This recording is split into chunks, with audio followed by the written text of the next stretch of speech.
Hello students, welcome once again to Chem is Try. In this video, we will be learning how to perform a simple acid-base titration. You would realize that in elective chemistry WASSCE, there is a paper 3 called Practicals. In the practical, the first question comes in the form of a titration.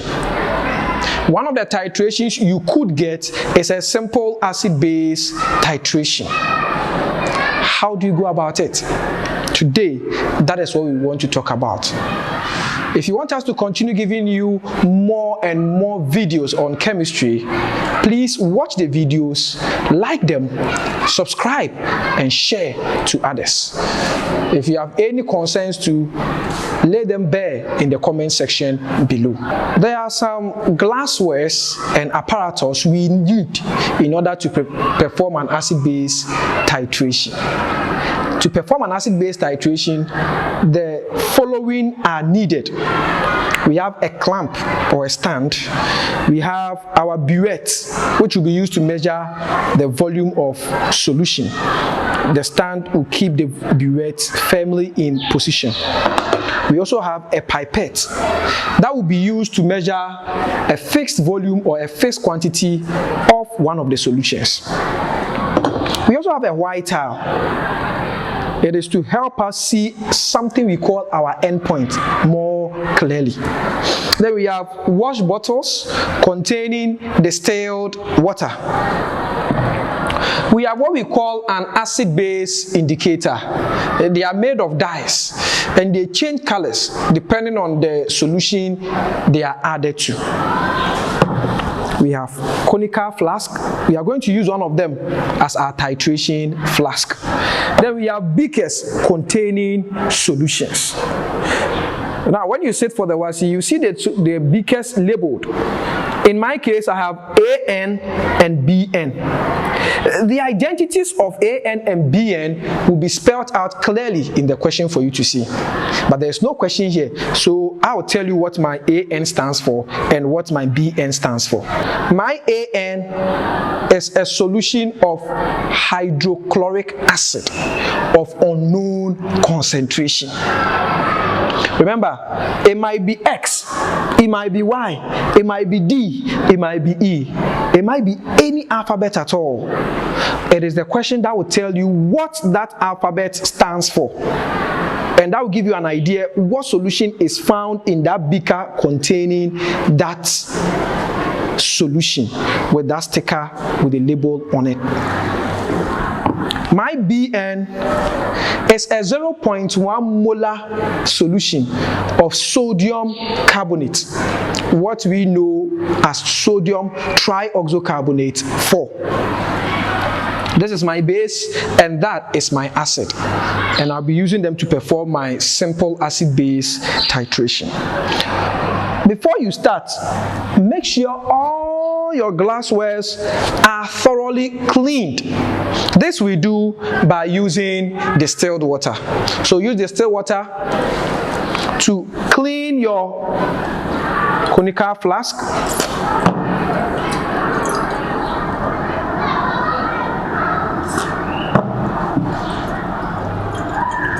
Then you discharge them. So I'm going to discharge everything in this conical flask.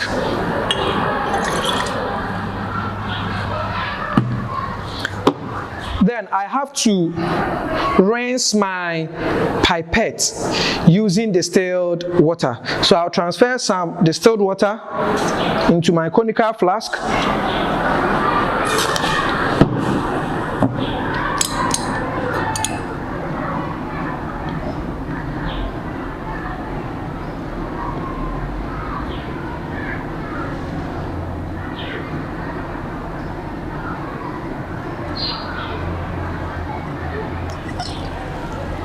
See, I filled my pipette with distilled water, so I'll then release it. So if there are any solutions that were stuck on the walls of the pipette, the distilled water will flush them out.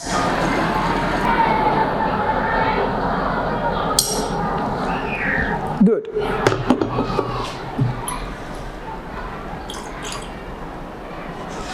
Then I would also rinse my burette with distilled water. I put my clip there so that when I pour the distilled water inside, the solution wouldn't come out.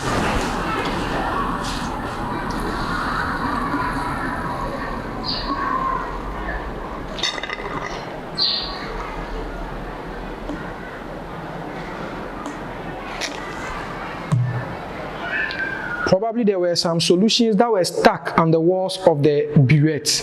But now that I've added distilled water, the distilled water is supposed to flush all those solutions that were found in the walls of the burette out. Then I will drain them. Drain all the water out by releasing the clip. So first things first, you make sure you rinse all your glasswares, your pipette, your conical flask, your burette. You do so using distilled water. So after discharging the solution from the burette, we make sure we pour this liquid away in the drainage in the laboratory.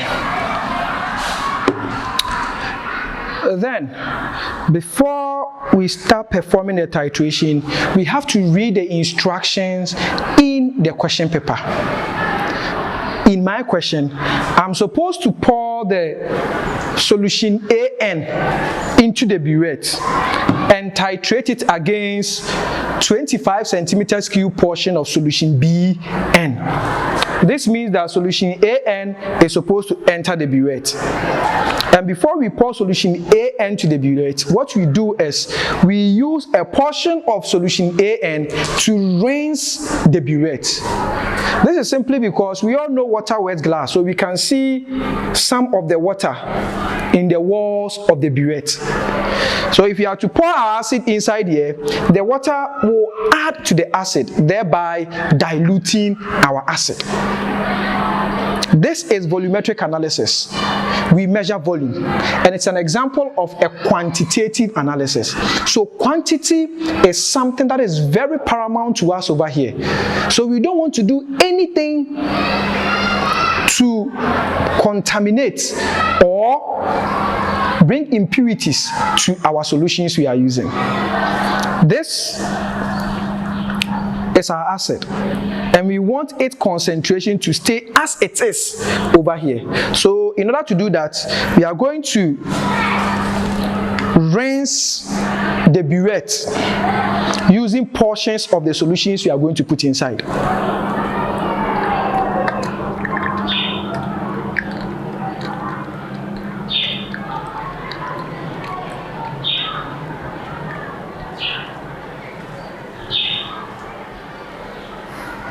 Well, if there were any water on the walls of the burette before we pour the acid inside, it must have now diluted the acid that is inside right now. So we are going to drain that one too out.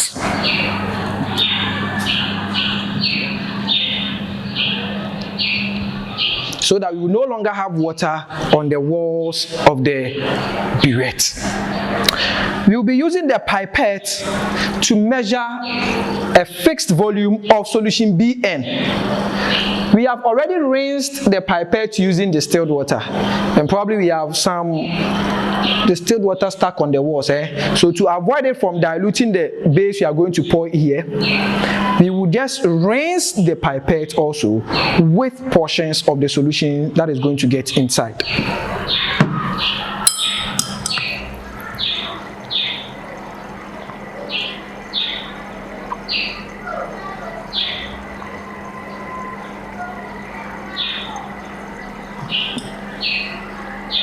Now we are not going to transfer this one back to our base, no, because it has already been diluted by the water that was found on its walls.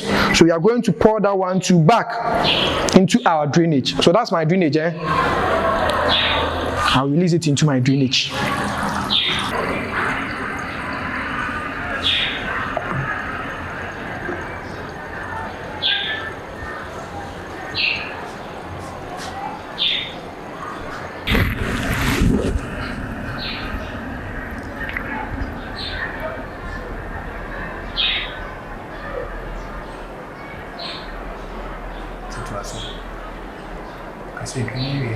Okay, so after draining all the acid that was used to rinse the burette, you will discard that one as well. Now, we can fill our burette with our solution AN.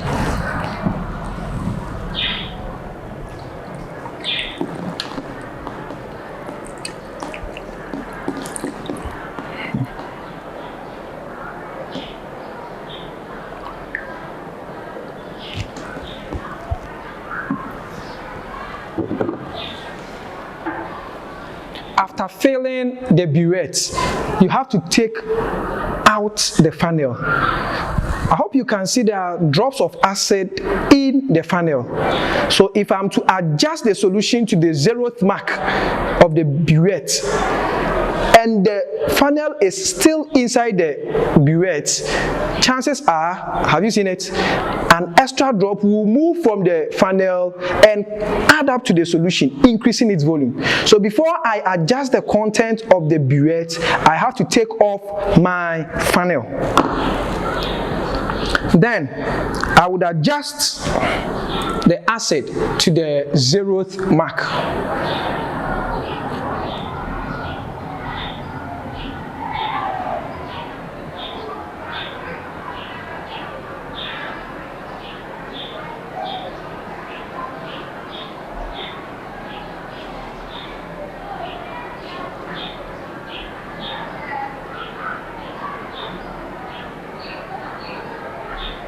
Always read the volume at eye level.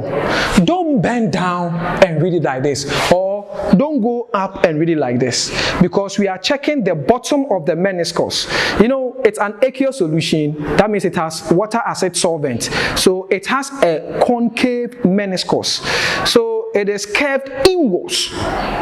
You have to make sure the bottom of the meniscus is sitting on the mark. After filling the burette with the solution, you should take off the funnel.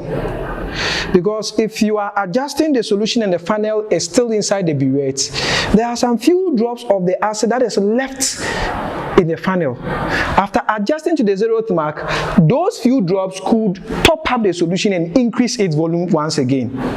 Because of this reason, before you adjust the solution in the burette to the 0th mark, make sure you take off the funnel. Then you adjust the solution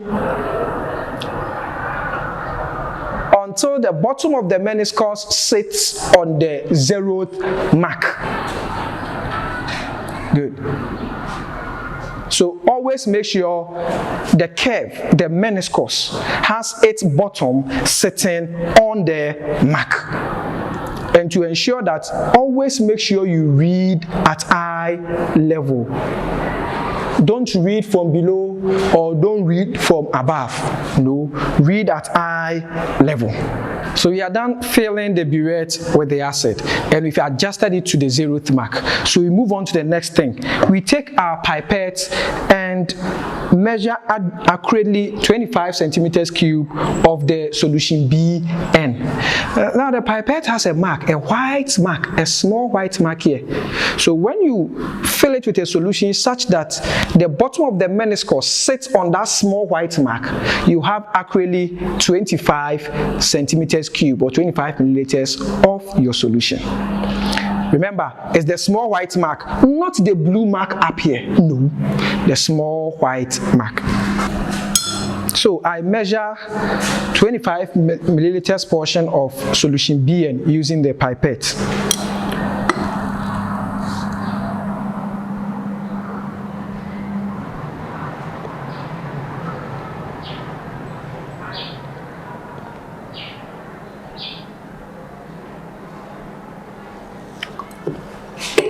So I have to adjust the solution until the bottom of the meniscus is on the mark.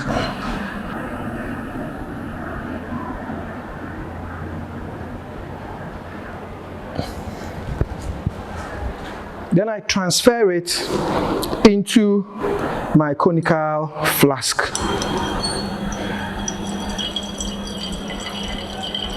Please, whenever you are sucking the solution with the pipette, make sure the tip of the pipette is inside the solution. If it suspends in the solution and that portion gets exhausted, what will happen is you are going to suck air bubbles. And the air bubbles occupy space. So you get to your mark, but it really wouldn't be 25 milliliters because a portion of it has been occupied by bubbles. So always make sure the pipette is deep down in the solution when you are sucking it. After releasing, you realize there are some few drops of the base in the pipette. To get them into the solution, just tap the bottom of the conical flask gently with your pipette, twice or 3 times. Do not blow air through the pipette to release the solution, please. Please. If you blow air through it, air that you are breathing out will contain a lot of gases that could end up contaminating your solution. So after pipetting 25 centimeters cube portions of my solution BN, the next thing I do is I add 2 to 3 drops of my indicator. Today I am using methyl orange indicator. So I add 1, 2. Or maybe 3 drops, but I'm using 2 drops. Okay. 2 drops of the methyl orange indicator. And whenever you add methyl orange indicator to a base, the color of the base changes to yellow, as you can see right now. We are about to add our acid. We are adding the acid till we get to a point when the color of the solution in the conical flask changes to pink. But hey, there's a caution here. We need the first appearance of a permanent pink color. First appearance of a permanent pink or red color. That is what we need. So it might come, but it might still leave. The pink color might come and still leave. That is a temporal pink. But the one that comes and stays becomes our permanent pink. That is what we are looking for. And to do that, we add the acid to the solution in the conical flask.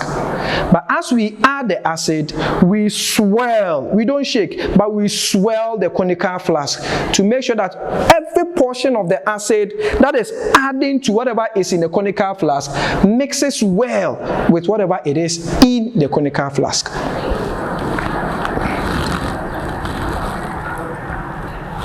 When performing the titration, please look down, because we are checking for the color change down here, not up here. So we don't need to look up here. You have to look down. You have to look into the conical flask to see if the color will really change.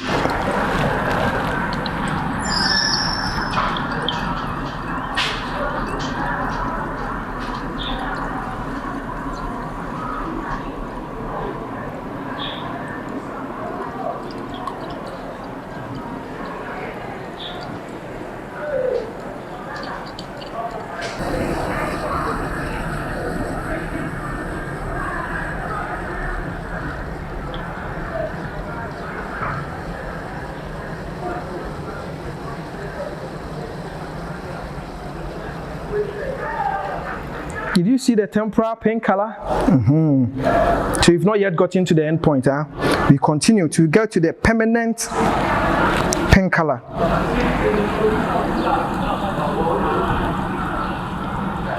Have you seen the pink color? It has come to stay. It is permanent. That becomes my end point of my titration. Then I record the volume at which I had this color change from the burette. So I look at the burette, the bottom of the meniscus is sitting on 8.8 centimeter cube mark of the burette. So I have to prepare a table concerning that and put those values inside. We record the volume of the acid that caused the color to change. So 8.8 centimeters cube, we record that one down. Then we perform our second titration. Here is where the trick is. In the first titration is called the rough titration, because you don't know where the titer value is hovering around. You don't. So the first titration has given me a fair idea that it is hovering around 8.8 centimeters cube. But chances are I might have overshot my endpoint. Maybe I added too much of the acid, so I have bypassed my endpoint. So I now know in the first I had 8.8. In my second titration, I'm expecting something around 8 centimeters cube. So what I would do is, after pipetting the base, I will just release the acid from 0 till I get to maybe 7 centimeters cube. Then I will swirl my solution. Then from there, I will go drop wise. I add a drop, I swirl, I add a drop, I swirl, I add a drop, I swirl. I will really catch the actual end point. Let's give it a try and see. So we have to discard this solution, the first titration solution. We discard it, then we rinse the conical flask with some distilled water.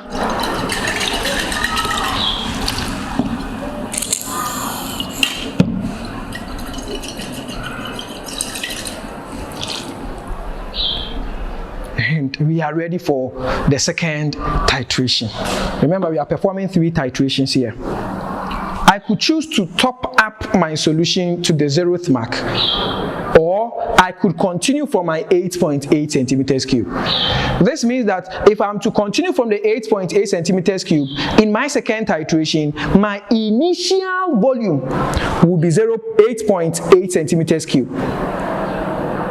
Then the final volume will be the value I will get. To get the actual titer value, I will subtract the 8.8, which is my initial, from the new value I'm going to get. If I don't want that problem, I just have to top up to 0 and make my initial 0 again and go for another titration. It's up to me. So right now, I'm choosing to top up to 0. I always want to start from 0. I don't want any problems.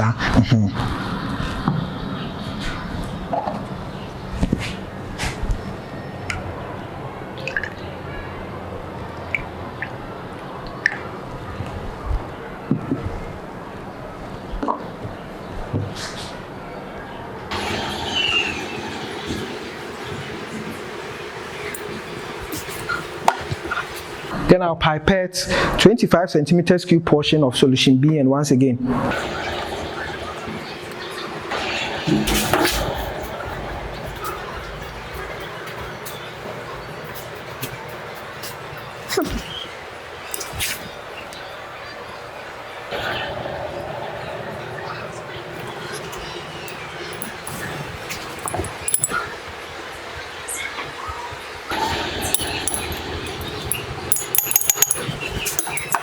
Then I add my usual 2 drops of my methyl orange indicator. 1, 2. Then I swirl it, my yellow color. Then I start my titration again. This time I won't look down here. I'm going to look up here. I'm draining from 0 to 7. Because I expect my titer value should be around 8 to 8.8. So I can drain from 0 to 7. Then from 7, I add dropwise. So 0, straight down,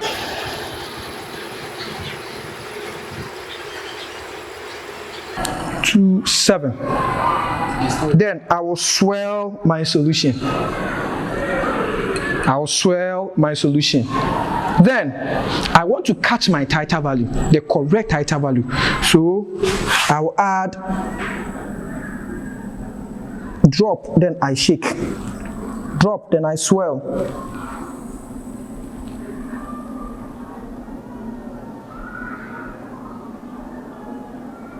Drop, then I swirl.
Do you see the color changing?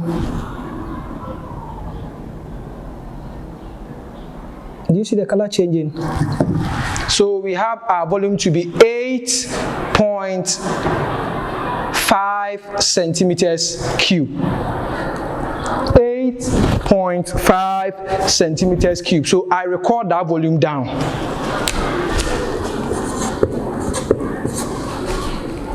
So from this second experiment, it tells us that it's true. In the first experiment, or in the first titration, we overshot our endpoint. And now we've caught the right end point of our titration. We are going to repeat this same exercise for the third time.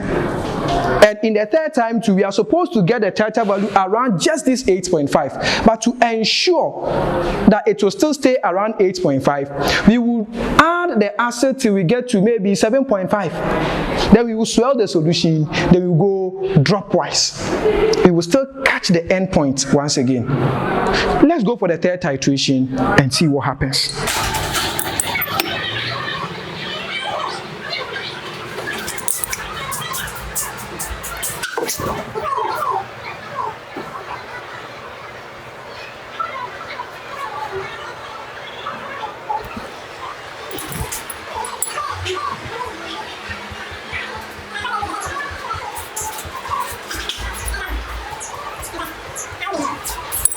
So after our third titration, we are also getting a titer value of around 8.5 centimeters cube once again.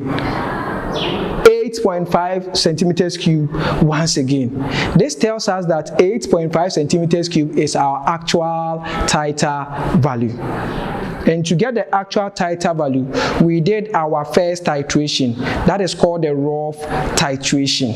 It gave us a fair idea where the titer value should be hovering around. So we had 8.80. In our second titration, we just topped up our solution to 0 mark. Then we released the solution up to 7 centimeters cube. Then we swirled our solution, then went dropwise, and that was how come we got the accurate titer value. In our third titration, we topped up the solution once again to 0 centimeters cube. Then we released the solution from 0 to 7. Then we added dropwise, and we still had 8.5 centimeters cube. Now, after getting that 8.5 twice, it gives us that confidence that we have truly done the titration very well. Then we have to put our values in a table. We have to prepare a table and place our values inside. But how should the table look like? Let's have a look. Our table should look like this. burette readings in centimeters cube. We have the final, we have the initial. Then we also have the difference between the final and the initial, which we are going to call our titer value.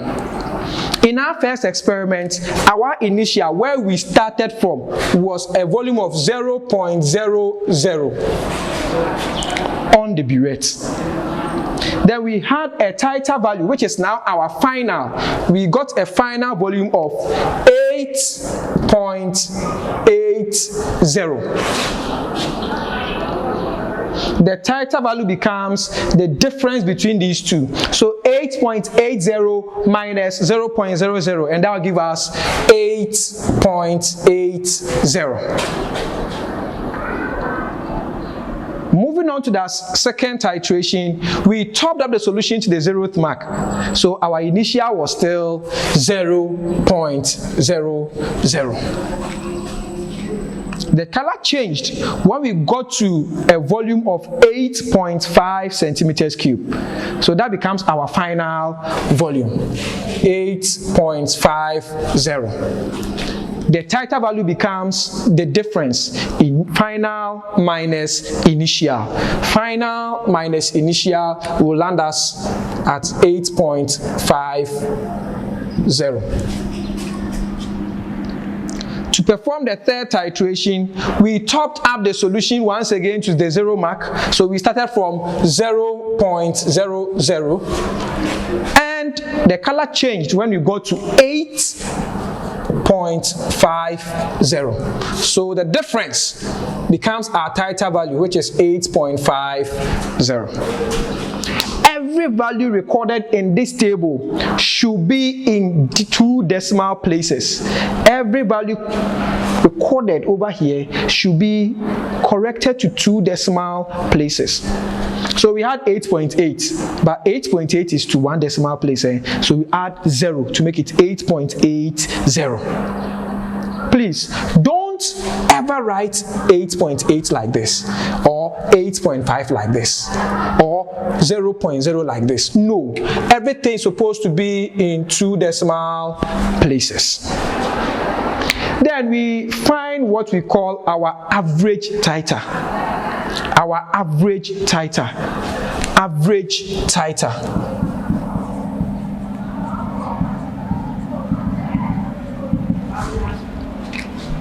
I would advise you, just pick any 2 values from the table, any 2 titer values that are consistent, and use them to find your average. If we say 2 values are consistent, that means they do not differ from each other by more than plus or minus 0.20. So the difference shouldn't be more than plus 0.20 or minus 0.20.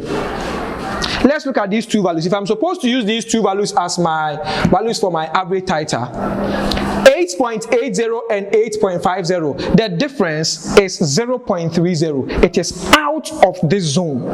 So these 2 values cannot be said to be consistent. No. However, these 2 values have a difference of what? 0.00, right? And they are consistent. So we can use these 2 values, 8.50 plus 8.50 all over 2. And that will give us 8.50 centimeters cube. That becomes our average titer. The thing about this titration is that, you see, your teacher will perform the titration. He will get his titer value. Per WASSCE rules, your teacher is not supposed to leak his values to you. No.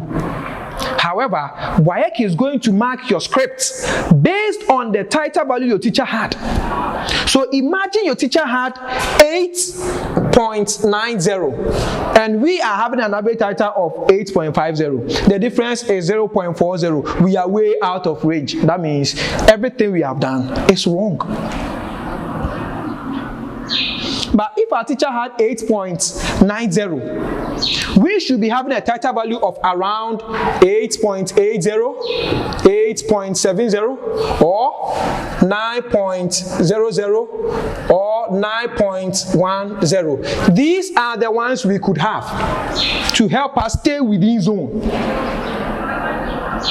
But you know, we are students. We might make mistakes and our values may go overboard. How would you know your value has gone overboard? That is the big question. It's the reason why I showed you that trick. Your first titration is always the rough titration. So imagine in your first titration, you are getting 21.20. It could be that you have overshot your endpoint, or it could be that that is the actual endpoint. How would you know? So in your second titration, just release the solution in the burette to maybe 17 or 16 or 18. Then from there, go drop wise. Trust me, you will catch the actual titer value the teacher had.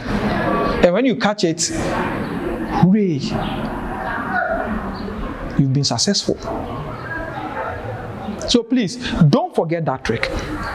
Don't forget that trick. Always your first titration is the rough titration. The second and the third one, don't get them wrong. And I've shown you how you can perform that titration without getting it wrong. Let's apply ourselves to it and we are going to be successful in our practical chemistry WASSCE. Thank you.